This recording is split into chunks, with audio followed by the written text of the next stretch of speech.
ఆత్మకూరు భరత్ నగర్ లో ఆ సంఘటన జరిగిందో మరి అక్కడ వచ్చాము. మరి ఒక సంవత్సరంన్నర కింద గిట్ట ఇక్కడ పక్కనే ఒక అబ్బాయిని చంపేశారు, ముస్లిం అబ్బాయిని. అలానే మళ్ళీ ఇక్కడ కూడా ఈ రోజు సొంత కూతురే తల్లిని చంపేసిన ఘటన జరిగింది. ఇక్కడ ఏదైతుందో ఇక్కడ సెకండ్ రూమ్, ఈ సెకండ్ రూమ్ లోనే చిన్న రూము, దానిలోనే పూజా మందిర్ ఉందంట. ఆ పూజా మందిర్ కింద తవ్వేసి మరి ఆమెను పాతి పెట్టడం జరిగింది. ఇక్కడ వచ్చి చూస్తుంటే మాత్రం ఆ సిచ్యువేషన్ మరి ఇక్కడ బయట అందరికి జనాలకు సౌండ్ రావాలి, మరి జనాలకు సౌండ్ రాకుండా 6 ఫీట్ల గొంత తవ్వి దానిలో పాతి పెట్టడం జరిగింది. దాని తర్వాత చూస్తుంటే మరి ఇక్కడ చుట్టుపక్కల 4-5 ఇండ్లు ఉన్నాయి, ఎవరికి సౌండ్ గిట్ట రాకుండా చూశారని చెప్పేసి సమాచారం తెలిసింది. మరి ఇందాక చెప్పాం కదా అక్కడ జరిగిన సంఘటన కోసం, మరి ఇప్పుడు ఎలా చెప్తారో మరి వాళ్ళ మా నోటి ద్వారానే తెలుసుకుందాం. ఎవరైతే పిల్ల చంపిందో వాళ్ళ భావన అని తెలిసింది ఇక్కడికి వచ్చిన తర్వాత. తల్లి అంటే ఈయన పెద్దల్లుడు, ఇక్కడ భరత్ నగర్ కు చెందిన వ్యక్తిన. ఈయన వృత్తి ఏంటి తమ్ముడు? టెంట్ హౌస్ వృత్తి. మరి ఈయన పెద్దల్లుడు, ఆయన ఇప్పుడు చంపిన వాళ్ళు సెకండ్ అల్లుడు. మరి ఈయన మాట ద్వారా తెలుసుకుందాం అసలు ఏం చెప్తాడు, ఏం సంగతి. తమ్ముడు ఏం జరిగింది, ఎలా జరిగింది, అసలు ఏం జరిగింది? ఇక్కడ May 12th రోజు మిస్సింగ్ అని అనుకుంది. అంటే నార్మల్ గా ఈమె గిగ్ వర్క్, నార్మల్ గా వర్క్ చేయడానికి వెళ్తుంది అన్న, అంటారు కేర్ టేకర్ లాగా. అట్లనే పోయింది అనుకున్నాం మేము. ఏమని ఇట్లా వేరే వాళ్ళ ఇంట్లో పోతా అని చెప్పిపోయిందంట ఇలా చెల్లెకి. ఇలా చెల్లె ఏమని మా అక్కకి ఏం చెప్పిందంటే, ఇట్లనే అక్క మమ్మీ ఇట్లా పోయింది, మళ్ళీ ఒక 1 month తర్వాత వస్తా అని చెప్పింది. 1 month అవుతుంది ఇంకా వస్తలేదు, 2 months అవుతుంది ఇంకా వస్తలేదు. వీళ్ళ చెల్లెకి మేము చెప్పినాం ఏంటంటే, కంప్లైంట్ ఒకసారి పెట్టమ్మా, కంప్లైంట్ చెప్తే సార్ వాళ్ళు చూస్తారు, ఇంకా మీ మమ్మీ పోయింది అంటున్నావు కదా, కాంటాక్ట్ అయితలేదు మీకు, ఒకసారి పెట్టమని చెప్పినాం. 2 times చెప్పినాము, పెట్టలేదు ఆమె. పెట్టలే అని చెప్పి అంటే తెలియదు మాకు, పోలీస్ స్టేషన్ పోయినాక తెలిసింది ఈమె పిఎస్కే రాలేదు, పిఎస్ కంప్లీట్ పెట్టాలని తెలిసింది. ఇది ఏ ఇయర్ జరిగింది, ఎప్పుడు జరిగింది? 25 మేలో అయింది. ఈమె వెళ్ళిపోయింది ఇంట్లోకి, వాళ్ళ మమ్మీ. 2024 మేలా ఇలా మదర్ వెళ్ళిపోయింది. వెళ్ళిపోయినాక ఒక 2 months తర్వాత మేము చెప్పినాం. అంటే నేను అప్పుడు అలా పెద్ద అక్కకి లవర్ ఉండే, మా ఇంట్లో తెలుసు, వాళ్ళ ఇంట్లో తెలుసు, ఒప్పుకోరు. మీరు చదువుకున్నాక మొత్తం మంచిగా మీరు సంపాదించినాక చేసుకోరని చెప్పింది వాళ్ళ మదర్. సరే ఓకే అని అయిపోయింది అది. సరే నేను బి వాళ్ళ మదర్ లేదని మ్యారేజ్ చేసుకున్నా. దాని మ్యారేజ్ చేసుకున్నాక 2 సార్లు అడిగినాయి మళ్ళీ, ఏమైంది కేసు పెట్టిర్రా మీరు, కేసు పెట్టిరా అంటే వీళ్ళ అక్క అడిగితే మా చెల్లె పెట్టింది, పోలీస్ స్టేషన్ లో పోయి మేము నంబర్ ఇచ్చిందంట మా చెల్లె, నాది ఇంకా ఆమె నంబర్ ఇచ్చింది, ఫోన్ చేస్తా అని చెప్పారు అని చెప్పింది. అదే ఇంకా టైం అవుతుంది, ఫోన్ చేస్తలేరు. అప్పటికే 10 days అయిపోయింది. నేను అడిగి ఫోన్ చేస్తారని ఒకసారి నేనే పిఎస్ పోయి అడిగాను. ఒకసారి అడిగితే ఇంకా ఈ డేట్లు అయితే కంప్లీట్ రాలేదని చెప్పారు. మీ ఇలా మదర్ ఆధార్ కార్డ్ నాకు ఉంది ఒకటి, మా వైఫ్ ఇచ్చింది, అది తీసుకెళ్ళి చూపిస్తున్నాయి, ఈ పలానా ఈమె పేరు, దీని మీద ఏమైనా వచ్చిందని అడిగిన, అది బి రాలేదని చెప్పారు. నెక్స్ట్ టైం మేము పోయి కంప్లైంట్ పెట్టినాం. అంటే ఇదంతా ఇప్పుడు నీవే తీసినట్టు అనమాట. ఇప్పుడు కంప్లైంట్ ఇచ్చింది నేను, ముందు కంప్లైంట్ ఇచ్చిన అని చెప్పింది ఇయ్యలే. ఆ రోజు బి కంప్లైంట్ ఇచ్చేటప్పుడు పోతున్నాం. పేరు ఇషిక. ఆ రోజు మేము ఎప్పుడైతే కంప్లైంట్ చేయడానికి పోతున్నామో ఆమెను మీరు రమ్మని చెప్పినాం. అప్పటికి 6 to 7 months ప్రెగ్నెంట్ అని. నేను రాలేను, నాకు కడుపు వస్తుంది, నాకు బండిలో పోదని చెప్పి డాక్టర్ చెప్పాడు, అదేనని చెప్పింది. సరే నువ్వు రాకమ్మా, నేనే మీ ఇంటి కాడికి వచ్చి నువ్వు పైకి వెళ్ళి దిగి బండ్లు ఎక్కువ, నేను ఎట్లా తీసుకొని మళ్ళీ అట్లా వేసుకొని వదిలేసా అని చెప్పిన. ఆమె రాను ఒకటే. ఇక మాకు యాస్టకు వచ్చి నిమ్మే పోయి పెట్టేసినాం కంప్లైంట్. సరే ఈ ఎవరికైతే తీసినా వాళ్ళ పేరు అని చెప్పంటే పేరు తెలియదు. సరే ఆయన ఎట్లా కనబడతారు అట్లా అని చెప్పి అది బి తెలియదు. సరే పిఎస్ కి రమ్మంటే అది రానన్నది. సరే మేమే కంప్లైంట్ పెట్టినాము. కంప్లైంట్ పెట్టినాక సార్ వాళ్ళు 2 సార్లు వచ్చి చూసిర్రు, కెమెరాస్ అవన్నీ చూసిరు కానీ ఇంకా ఏం తెలుస్తలేదు అని అన్నారు. 2 సార్లు ఫోన్ చేసినాం, 2-3 సార్లు ఫోన్ చేసినాం, తెలుస్తలేదు అన్నారు. ఒకసారి పిఎస్ కి పోయినాము, ఆధార్ కార్డు అడిగారు, మళ్ళీ మా మదర్ ఆధార్ కార్డు ఏమేమి మిస్సింగ్ అని వాళ్ళ మదర్ తో అడిగితే ఇట్లా బండి నంబర్ అవన్నీ అని చెప్పినాము. మొన్న రీసెంట్ గా రామకోటి నుంచి బండి అమ్ముతుంటే దొరికింది అని చెప్పారు. వీళ్ళే ఎవరు అమ్మిరు అని ఫస్ట్ వానికి అడిగారు, ఎవరికి బండి అమ్మేటోడు అని అడుగుతారు. అడిగితే వాడు అన్నాడంటే ఆడామే ఒక పిల్లగాడు వచ్చి అమ్మిరు బండి మాకని చెప్పారు. బండి అమ్మినప్పుడు మరి ట్రాన్స్ఫర్ సిగ్నేచర్స్ ఉండాలి, ఇలా చెల్లెనే పెట్టింది. అచ్చా, మమ్మీ సిగ్నేచర్ ఏమైనా పెట్టేసి అమ్మేసింది అనమాట అని చెప్పారు. మాకు క్లారిటీ లేదు, అంటే కామన్ అది.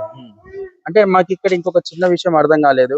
మరి ఇప్పుడు చనిపోయిన తర్వాత 9 నెలలు 10 నెలల దగ్గరకు వస్తుంది కదా, అంత లోపల మీకు ఇంట్లో ఎక్కడైనా మరి అక్కడ తవ్వినట్టు కానీ ఎలాంటి డౌట్ రాలేదా? నార్మల్ గా ఇంట్లో ఏంటంటే ఎలుకలు తవ్వుతా ఉంటాయి, మట్టి ఇప్పుడు మీ కావాలంటే మీరు చూడండి బెడ్ కింద మొత్తం మట్టి. మరి ఇప్పుడు మీరు ఎప్పుడైతే మీకు డౌట్ వచ్చినప్పుడు ఆ సిమెంట్ వేసినప్పుడు మరి అక్కడ తవ్వి చూసేది ఉండే కదా, అంటే మనకు తెలియదు కానీ సిమెంట్ వేసి ఏమైనా సార్ వాళ్ళు చెప్పారు మొన్న ఏంటంటే తీసేటప్పుడు చెప్పారు నాకు చూపించి తీసేటప్పుడు ఇంకా చూడు ఇట్లా చేతులు కనబడుతున్నాయి, ఇగో వెళ్ళింది బాడీ బయటికి వెళ్ళింది అని చెప్పారు. సరే ఎట్లా ఎట్లా చేసిరు అంటే 2 bags ఏమో సిమెంట్ వేసిరు అని అంటారు, మొత్తం సిమెంట్ తోనే నింపేసి అందుకే నీకు వాసన రాలేదు అని అన్నారు.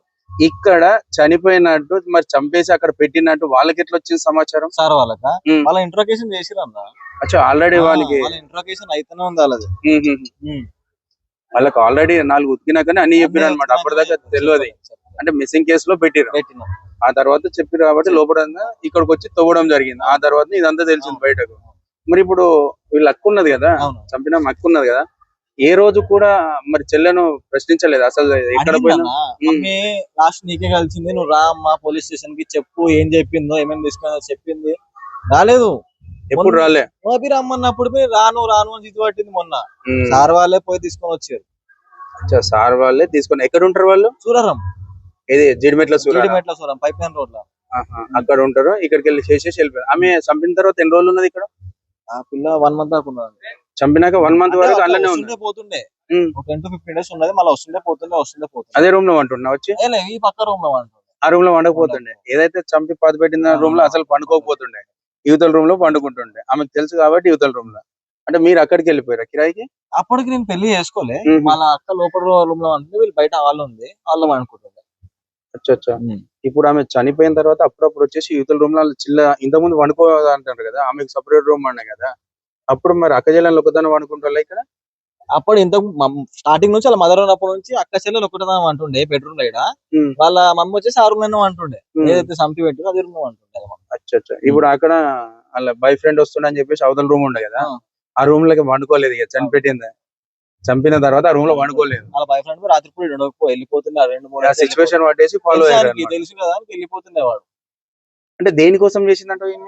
అది కలవనిస్తలేదు. ఇంకోటి నాకు తెలిసి లాస్ట్ మిస్సింగ్ రోజు వాళ్ళ మదర్ డ్యూటీకి వెళ్ళి వచ్చినప్పుడు వాళ్ళ ఇంట్లో ఉండొచ్చు, ఇక్కడ ఉండి కనబడవచ్చు.